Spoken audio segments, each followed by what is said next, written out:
comunidad de Agenda Azul, siempre fiel y cada vez más numerosa. Y espero sea más numerosa cada día. Y una bienvenida muy especial a un invitado ya frecuente de esta casa, Daniel Reisbeck. Bienvenido, Daniel. Bueno, Camilo, un gusto estar con ustedes otra vez. Hoy vamos a hablar de los centros de pensamiento en general y del Instituto Cato en particular, puesto que Daniel hace parte de un área del Instituto Cato que es el área de América Latina, y ya profundizaremos sobre eso más adelante. Ciertamente consideró Agenda Azul que conversar sobre los centros de pensamiento es muy pertinente, especialmente para la comunidad en Colombia, porque aquí aún los centros de pensamiento son muy anodinos algunas veces y algunas otras sobreviven con las uñas, digamos, son lánguidos en las consecuciones de recursos, tal vez porque no se ha advertido la profunda, determinante y concluyente influencia que puede tener un centro de pensamiento bien conducido en la investigación académica, pero también en aterrizar esa investigación académica en la construcción de políticas públicas. De suerte que hablar de un instituto con tanta trayectoria, prestigio y publicaciones como el Instituto Cato, creo que nos confiere un espectro interpretativo enorme sobre las actividades de los centros de pensamiento. En consecuencia, voy a preguntarle a Daniel algunas cosas muy concretas del instituto, sus piedras angulares fundamentales, sus líneas sustanciales, para que luego podamos concentrarnos ya en la actividad que se ha venido desarrollando para América Latina. De suerte que quisiera empezar por preguntar lo usual, y es por el nombre Daniel y por la historia del instituto. Bueno, el nombre se refiere o viene originalmente de un libro que realmente eh, fue una serie de ensayos, 144 ensayos publicados entre 1720 y 1723 en Inglaterra. Dos autores, Thomas Gordon y John Trenchard, le dieron el título de las cartas de Catón, haciendo referencia a Catón el Joven, esta gran figura del fin de la República Romana.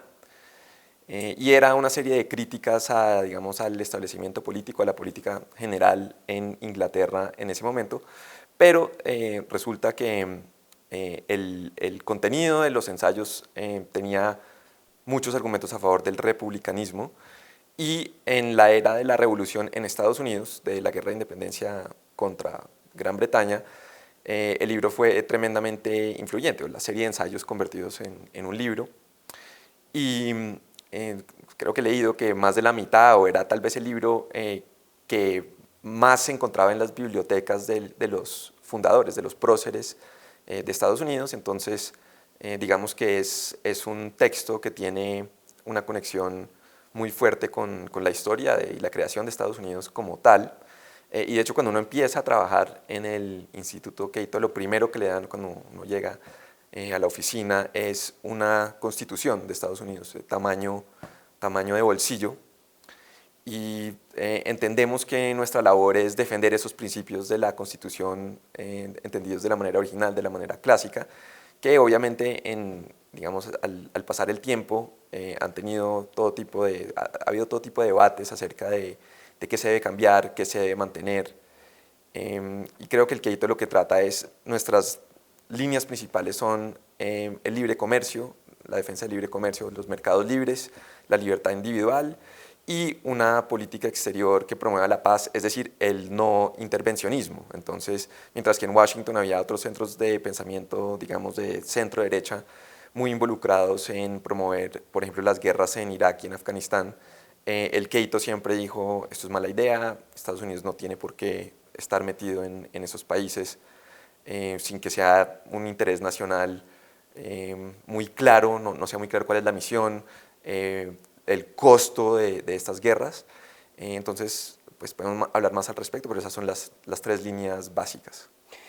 Daniel, y digamos que incide realmente a nivel estatal la investigación que desarrolla el Cato, es decir, no se queda en el círculo de entendidos de biblioteca, sino que realmente tiene una incidencia, un impacto en la esfera pública? Sí, por supuesto, y hay muchos ejemplos, tanto a nivel del Congreso, nosotros, es decir, la sede del Keito está en el centro de Washington, no muy lejos del Congreso. Nosotros no hacemos lobbying, no hacemos cabildeo, pero las opiniones de los académicos, de los miembros de la planta se toman muy en serio, entonces frecuentemente, digamos, hay testimonio en el Congreso de Estados Unidos por parte de nuestros colegas. Y hay pues muchos ejemplos de influencia tanto a nivel federal como también a nivel estatal en Estados Unidos. Entonces, para dar algunos ejemplos, varios colegas han trabajado desde temas que puedan parecer, digamos, no tan trascendentales, pero para la gente que afecta sí lo son, como el remover barreras al empleo, como por ejemplo estados que requieren ciertas calificaciones, por ejemplo, para desempeñarse como peluquero, póngale. Entonces ha habido esfuerzos para remover ese tipo de restricciones y que la gente pueda trabajar de una manera más fácil. Y a nivel federal, por supuesto, digamos, uno de los fuertes del Keito son los estudios de inmigración. Y hace poco, en los últimos años, una propuesta que originalmente salió del Keito no se alcanzó a convertir en proyecto de ley, pero sí se está debatiendo en el Congreso, y es que el poder sobre las decisiones de inmigración no sea únicamente del gobierno federal, sino que pase más al nivel de los estados. De hecho, que es algo similar a lo que funciona en Canadá con las provincias, y es que las provincias eligen y ponen sus cuotas y sus parámetros de qué tipo de trabajadores necesitan, cuántos y lo demás, y esto hace que la política de inmigración responda más a condiciones locales y que no sea todo decidido dentro de una burocracia nacional centralizada y, digamos, lejana de la realidad del día a día. Entonces esto es una idea que viene el Keito y está cogiendo algo de impulso en estos debates de inmigración en Estados Unidos. Magnífico, magnífico esto que nos cuenta Daniel, porque es un llamado para Hispanoamérica y muy especialmente para Colombia, y muy específicamente además para la centro derecha y la derecha, y es tener en cuenta la academia, no continuar con ese divorcio malsano que ha dejado huérfana, digamos, a la política pública, y es ese divorcio entre academia y Estado, ¿no? Eso no puede pasar. La academia debe informar a las políticas de Estado, y para eso es necesario, digamos, establecer un matrimonio sano entre ambos sectores, que, como nos cuenta Daniel, por ejemplo, con el Instituto Cato, es muy fecundo, ¿no? Yo quisiera preguntarle ahora a Daniel por ejemplo, publicaciones concretas del instituto que hayan servido para fundar políticas o simplemente para volverse referentes conceptuales interesantes de discusión. Pues el asunto es que en el instituto hoy en día hay alrededor de 160 personas de planta. Entonces, realmente, bueno, no todos están metidos como yo en el tema de las políticas públicas, porque hay equipos de comunicación, de desarrollo y demás. Pero cada persona, cada colega en las áreas, digamos, académicas o de políticas públicas tiene publicaciones, ya sea, digamos, estudios cortos o más extensos acerca de una política en particular, o sea, libros. Nosotros tenemos una editorial adentro del instituto, entonces cuando usted vaya lo invito, y tenemos una pequeña biblioteca con todos los libros, sobre todo los más recientes, de nuestros propios autores, y a los visitantes, de hecho, hasta se los regalamos. Entonces, realmente si usted va a esa biblioteca va a ver todas las áreas diferentes que hay. Entonces, por ejemplo, se hace mucho énfasis en política monetaria, también toda la parte internacional de política exterior, también política de educación. El Instituto Keito ha sido uno de los principales promotores de este movimiento que ha tomado mucha fuerza en los últimos años, de la opción escolar, es decir, que los padres que pagan impuestos en sus respectivos lugares donde viven puedan tener la opción no solamente de ir al colegio público de su zona, sino que usar esos recursos, y si prefieren un colegio privado, que puedan usar esos recursos que realmente les pertenecen, o inclusive que puedan formar su propio colegio, más o menos acá tipo colegio en concesión en Bogotá, financiado por el fisco, pero que los padres se puedan unir y que le puedan dar cierta forma que ellos consideren es lo correcto para sus hijos. Entonces, nosotros hemos estado muy involucrados en todo ese debate.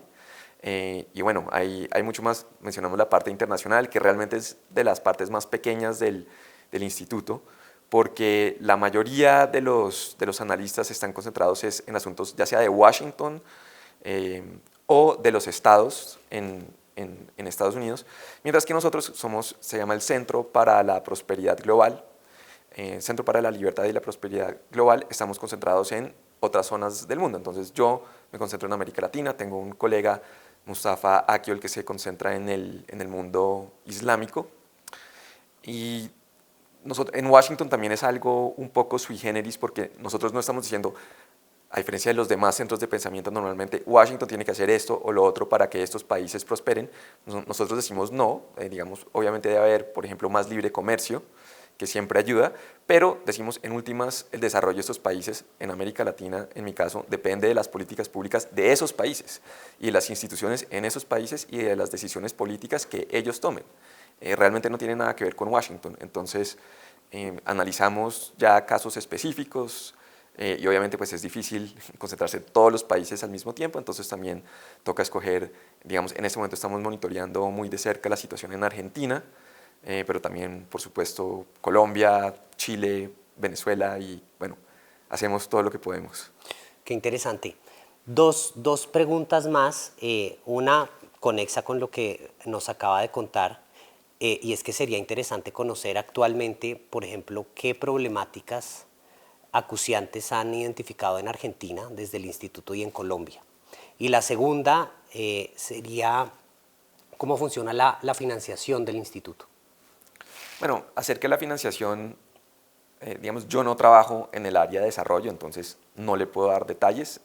Lo que sí le puedo decir es que de las donaciones, los donantes saben, y eso no pasa en todos los centros de pensamiento, que están financiando es la misión. O sea, el donante contribuye porque cree en la misión, que como le dije es mercados libres, libertad individual y no intervencionismo en la política exterior. No es el caso que llegue un donante y diga quiero que me hagan tal proyecto acerca de tal tema, sino que los donantes financian la misión basado en los principios, y así funciona, y ha funcionado bastante bien desde 1979. Y los problemas, Daniel, que han identificado en América Latina, investigaciones. Claro, pues decir, problemas en América Latina es lo que hay, pero si uno se refiere a casos específicos, estamos viendo en este momento en Argentina que van a tener unas elecciones en unos meses, y está por supuesto el problema económico, sobre todo monetario, con una inflación ya en el 110% anual.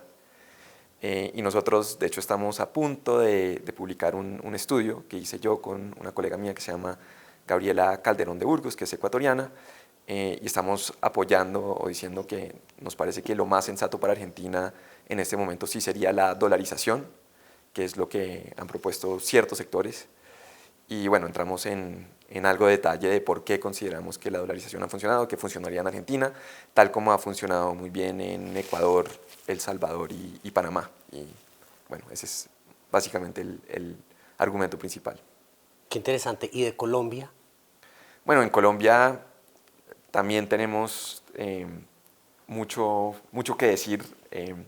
Tenemos un estudio que también se va a publicar, donde criticamos sobre todo la política económica y monetaria desde 1990 hasta 2020-2021. Entonces, ni siquiera nos enfocamos en el gobierno de Petro, que obviamente, en mi opinión, ha sido completamente caótico como se podía esperar y terrible en muchos sentidos, y me parece alentador que el Congreso por fin le está frenando su agenda. Al principio no lo hicieron.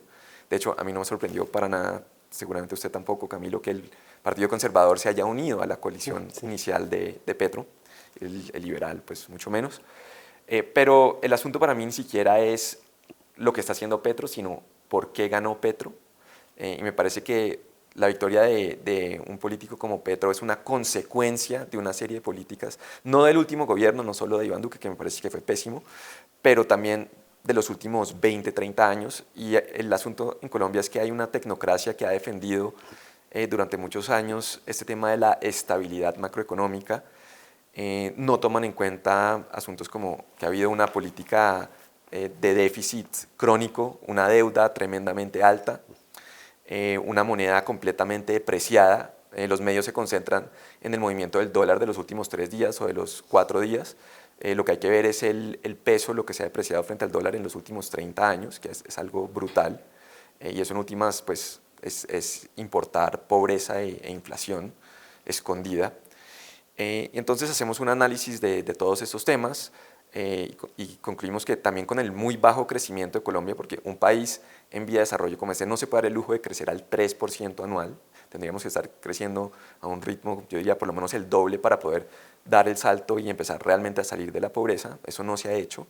Y la consecuencia de eso, creo, es una frustración obviamente exacerbada por la pandemia, donde encerraron a todo el mundo sin razón, en mi opinión, y la consecuencia de eso es Petro. Y algo que temo en este momento es que el gobierno de Petro ha sido tan malo que se está vendiendo un poco la idea de que lo que había antes era muy bueno, y no es el caso. Entonces por eso hay que tener en cuenta que Petro es una consecuencia del modelo anterior, y hay que cambiar también ese modelo que no era lo suficiente para que el país realmente saliera adelante. Sí, son una serie de decadencias, ¿no? Venimos teniendo un seriado decadente, y hago un apunte al tema que mencionaba Daniel del Partido Conservador, que es, digamos, puesto que el conservadurismo filosófico y conceptual es la columna vertebral de este canal, y es que ciertamente el conservadurismo, o si preferimos llamarlo el conservatismo, no tiene nada que ver con el partido conservador actual, especialmente de Colombia. Es decir, sería un contrasentido lógico que un partido verdaderamente genuino en los principios conservadores se adhiera a un gobierno progresista, sea el gobierno de Gustavo Petro o de cualquier otro, o incluso a gobiernos liberales como los que hemos tenido, a los que también se han adherido.